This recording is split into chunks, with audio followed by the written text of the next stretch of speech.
사랑합니다, 성도 여러분.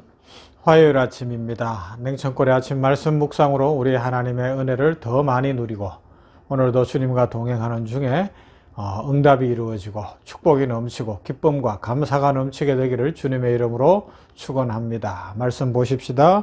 고린도전서 12장 12절부터 20절 말씀 보도록 합니다. 고린도전서 12장 12절부터 20절 말씀입니다. 봉독할게요. 몸은 하나인데 많은 지체가 있고 몸의 지체가 많으나 한 몸임과 같이 그리스도도 그러하니라. 우리가 유대인이나 헬라인이나 종이나 자유인이나 다 한 성령으로 세례를 받아 한 몸이 되었고 또 다 한 성령을 마시게 하셨느니라.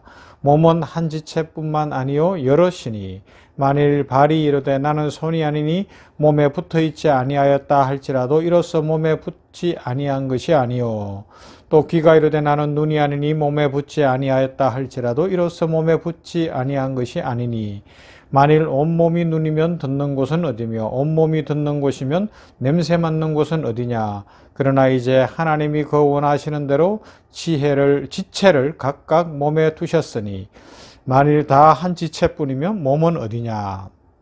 이제 지체는 많으나 몸은 하나라. 아멘. 교회론을 마무리했고요. 이제 그 다음에 이어지는 신앙 고백, 성도가 서로 교통하는 것과 하는 것을 오늘 내일 이틀 동안에 한번 살펴보십시다. 성도가 서로 교통한다. 이것이 무슨 의미일까? 라는 겁니다. 제가 병원 교회에 와서는 그렇게 자주는 아니지만 어쩌다가 한 번씩 외부 교회에 나가서 설교할 일이 있어요. 코로나 이후에는 뭐 그런 기회도 없지만, 그리고 선교할 때는 꽤 많은 교회를 다니면서 외부에서 선교 보고도 하고 설교를 하는 일이 있었습니다. 그런데 그때 경험을 돌이켜보면 교회들을 갔을 때 그 느껴지는 느낌들이 있잖아요. 우리는 영적인 존재들 아닙니까? 그래서 어떤 교회는 가면요, 막 설교가 너무 잘 돼요. 은혜가 넘치고 막 성도들의 반응도 좋고 진짜 막 역사가 일어나요.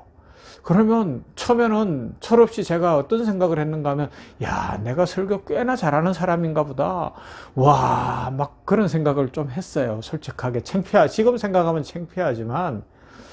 그런데 그것이 아니라는 걸 언제 알았는가 하면, 그 교회들 이제 예배가 끝나고 담임 목사님, 장로님들 또 뭐 이렇게 교회에 어떤 분들하고 대화하고 간식 나누고 어떤 때는 식사도 같이 하고 이러다 보면 몇 가지 특징이 있어요. 사랑이 많아요. 아주 화목해요. 성도 상호 간에 막 이렇게 강사 목사라고 선교사가 왔다고 식사라도 대접을 하려고 할 때 서로 하겠다고 이렇게 하는 그런 모습들이 보여요.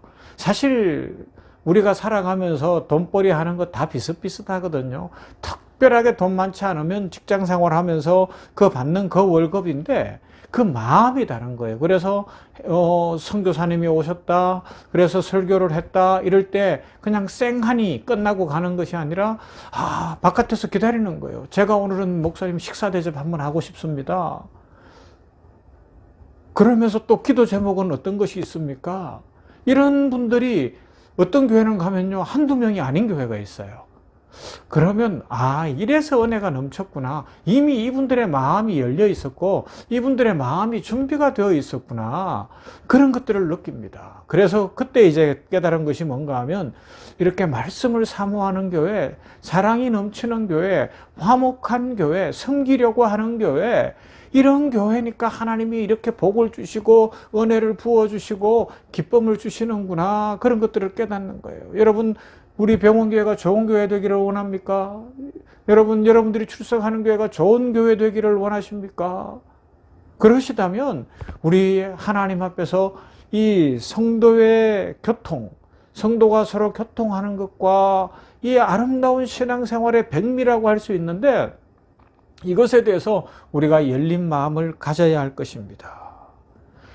교회 공동체가 하나 되고요, 성도들이 교제하고요, 성도들이 서로 섬기려고 하고 수고하려고 하면 어렵지 않아서가 아닙니다. 어려움 중에도 그렇게 하려고 하는데, 그런데 보면요, 하나님의 축복이 넘쳐요. 하나님께서 부어주시는 그 복이 넘친다는 것을 알 수가 있습니다. 자, 원문으로 돌아가 보십시다. 성도가 서로 교통하는 것과 라는 말씀, 성도의 교통, 이것이 다시 말씀드립니다. 신앙생활의 백미예요. 참 아름다운 모습 중에 대표적인 것입니다. 사람들은 사회적 동물이기 때문에 결코 혼자서는 살아갈 수가 없습니다. 그런데 요사이는 어때요? 개인주의가 너무 심하다 보니까 1인 가구 주택이 훨씬 많아지고 있고 지금 심각한데, 그래 사람들을 보면 어떻게 해요? 나 혼자 살고 싶어요가 중심인데 그 다음에 뭐가 나와요? 그러나 외롭고 싶지는 않아요. 사는 건 혼자 살고 싶어요? 외롭고 싶지는 않아요. 이건 모순 아니에요. 아이러니예요. 혼자 사는데 외롭고 싶지는 않아요. 어디에 가서 체험을 받을 거예요? 쾌락을 쫓습니다. 오락을 쫓습니다. 뭐 하루 종일 핸드폰 들고서 뭐 이것저것 뒤져보고 유튜브 보고 게임하고 다 해보는데 외로워서 그러는 거 아니에요? 외로워서. 텔레비전을 하루 종일 돌린다거나 아니면 뭐 어디 나간다거나 결국 외로워서. 그런데 진짜 혼자는 살고 싶은데 외롭지 않고 싶다면 그 답이 어디에서 나와요? 교회 공동체가 그런 답을 주는 곳이 되어야 된다는 겁니다. 주 예수 그리스도 안에서 교회 공동체를 찾을 수 있도록, 교회에 왔더니 내 속에 있는 외로움이 풀리고 교회에 왔더니 진짜 삶이 회복되어지는 그런 은혜를 누립니다. 그런 복을 누리도록 우리 병원교회도, 우리 원목실도, 사목실도 바뀌고, 아울러서 우리 성도들 모두가 그렇게 변화되는 은혜가 있기를 주님의 이름으로 축원합니다. 자, 라틴어가 이 사도신경 고백의 원문이었는데, 성도가 서로 교통한다 할 때 단어는 이런 거예요. 쌍토룸 코뮤니오넴 이렇게 되어 있는데, 쌍토룸이라는 단어를 어떻게 해석하느냐에 따라서 중요한 의미들이 나오는데, 쌍토룸을 거룩한 것들의 나눔이다 라고 표현하면 교회 안에 있는 예배를 중심으로 하는 성례, 그 다음에 교회에 있는 어떤 은사 이런 것들을 통해서 하나님과 교제하는 것이 1번인 거예요. 그렇죠? 교회는 1차적으로 들어와서 무엇부터 하는 것인가 하면 하나님과 교제하는 거예요. 예배를 통해서 각 이 세례나 성찬을 통해서 이 성례식, 그 다음에 성도들에게 주신 은사와 나에게 맡겨주신 사명, 뭐 집사로 부름을 받았을 수도 있고 목사로 부름을 받았을 수도 있고 권사나 장로나 여러 부름이 있는데 그 부름을 따라서 하나님과 교제하는 것이 1번이에요. 이 교통. 그 다음에는 성도 상호 간에 모든 믿는 자들은 서로 친교하는 삶을 나눈다라는 의미가 있어요. 그러하기 때문에 교회는 이 두 가지, 하나님과 교통하고 성도 상호 간에 교통하는 것, 이것이 가장 소중하다는 것입니다. 그것이 이루어져야 하는 것이죠. 그런데 이제 가톨릭에서는 이 신앙 고백을 살펴보다 보니까 요걸 조금 구분을 했어요. 계층 구분을 해놨어요. 뭔가 하면 모든 성인의 통공 이렇게 해놨어요. 가톨릭에는 사람들을 성인 반열에 세우잖아요. 뭐 이렇게 어떤 신부님들 중에서 특별히 순교를 했거나 이런 분들은 이제 성인의 반열에 세워서 이 마리아하고 같은 위치를 두는 거죠. 왜요? 내가 직접 하나님께 가려니까 쉽지 않으니까 이 성인들을 통해서 가는 걸 이야기하는 거예요. 그러니까 성인들은 계급이 달라버리는 거예요. 그건 아니라는 겁니다. 여러분, 예수 그리스도가 오셨기 때문에 우리는 예수님을 통하면 하나님께 직접 갈 수 있잖아요. 이것이 교회의 역할 아닙니까? 교회에 들어오면 뭐 휘장이 있는 것도 아니고 성소가 있는 것도 아니고, 그러면요, 예수 그리스도를 통하여 교회에 와서 하나님 앞에 직접 가서 우리의 소원을 아뢰고 하나님께 예배를 드리는 겁니다. 그런데 가톨릭에서는 지금도 이걸 구분을 해놨어요. 그러나 우리가 생각해야 되는 것은, 이것은 신앙 고백을 동일하게 하는, 주 예수 그리스도를 믿는 신앙 고백을 동일하게 하는 뽑혀서 성도된 모두들이 교통하는 것을 이야기합니다. 이것은 그래서 성도 안에 일어나는 교제를 교통이라고 이야기하죠. 근데 원문을 따져보면 조금 더 깊은 의미가 있어요. 이런 게예요. 뭔가 하면 내가 신앙생활 열심히 하면서 교회에서 전심으로 기도했더니 그 축복이 다른 성도에게 이루어졌다. 다른 성도에게 좋은 일이 생긴다. 그런 의미를 포함하고 있어요. 할렐루야. 이게 교회 안에 있는 성도들 간의 교통의 아주 중요한 축복입니다. 간절히 기도했는데 내가 기도하는데 다른 사람들이 막 복을 받는 거예요. 이게 진짜 교제 아니겠어요? 그래서 합심 기도가 중요한 거예요. 같이 모여서 막 기도하는 거예요. 이 합심 기도는 이제 다음 주일 사도행전 살펴보면서 더 살펴보겠지만 같이 기도하는 거예요. 막 기도하는데 보니까 막 열심히 기도했더니 다른 성도들이 복을 받는 거예요. 이 목사의 기쁨이기도 해요. 새벽마다 시간마다 우리 성도들을 생각해서 막 기도하는데 어떤 사람이 응답이 와요. 그러면 얼마나 기쁜지 모릅니다.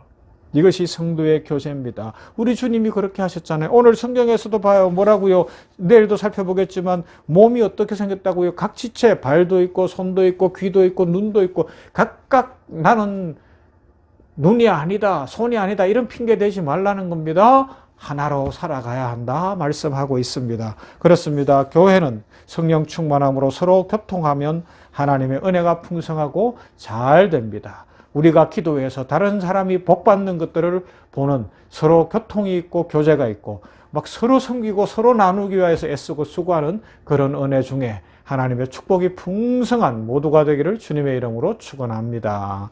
사랑 많으신 아버지 하나님 감사합니다. 오늘 이 아침에도 말씀을 생각합니다. 이제 사도신경 고백 중에 성도가 서로 교통하는 것과 이 성도의 교통을 생각해 하셨으니 감사합니다. 원문에 나타난 대로 교회 안에서 하나님과 각양 예배와 은사와 성례를 통하여 교통하게 하셨으니 감사합니다. 예배를 드릴 때마다 하나님을 만나고 하나님의 은혜가 더 풍성하고 기쁨이 넘치고 이 냉천골의 아침 묵상을 통하여서도 이 예배가 하나님과 교통하는 은혜의 시간인 줄로 믿습니다. 복의 복을 부어 주시옵소서. 아울러 우리 성도들 상호간의 교통함으로 말미암아 아버지 하나님이여 합심하여 기도하고 내가 기도했더니 다른 성도가 복을 받고 기뻐하는 것을 보면서 또 기쁘고 더 힘을 얻는 역사가 일어나게 하여 주시옵소서. 축복이 넘치게 하여 주시옵소서. 아버지 하나님이여 서로 섬기기 위하여 형편들은 비슷비슷하지만 서로 섬기고 사랑하고 베푸는 중에 은혜가 넘치고 말씀 사모하고 기도가 응답되는 역사들이 우리 병원 교회 안에 그리고 이 세상 교회들 안에 일어나게 하시고 오늘 냉천골의 아침 말씀 묵상하는 성도 들이 출석하는 교회마다 이런 복된 성도들이 일어나서 놀라운 은혜와 축복이 넘치게 하여 주시옵소서. 예수님 이름으로 기도하옵나이다. 아멘. 찬송할까요? 자, 오늘 아침에는 찬송가 몇 장인가 하면 15장 하나님의 크신 사랑 찬송합니다. 하나님의 크신 사랑.